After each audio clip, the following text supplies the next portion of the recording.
Swali bwana, wewe umenufaika vipi na kipaji chako hicho cha muziki? Okay. Manufaa ambayo niko nayo kwa upande wangu mimi. Yanaweza yasiwe makubwa sana kutokana ndo naanza ni msanii ambaye nachipukia. Yes, unanielewa? Sure. Lakini kuna ile treat naipata toka nimeanza kufanya muziki. Kuna sehemu ambazo ilikuwa ngumu sana kuaminika, lakini unajikuta watu wanakuamini kutokana na talent ambayo uko nayo. Una trust unaipata kutoka kwa washikaji kwa sababu ya talent tu ambayo uko nayo. Kwa hiyo naweza nisinufaike kifedha kwa sababu mimi muziki bado hujaanza kunilipa, nisiwe muongo.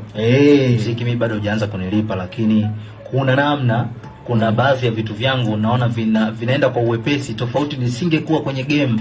Naona hivi vitu vingekuwa vigumu, lakini kwa sababu nipo kwenye game basi kuna namna njia zangu, kuna baadhi ya vitu vyangu vinaenda kwa urahisi zaidi. Yaani ni hivyo, yani kuna namna tu baadhi ya vitu vyangu vinaenda kwa urahisi zaidi. Hayo ndo manufaa ambayo nayapata kwenye talent ambayo niko nayo.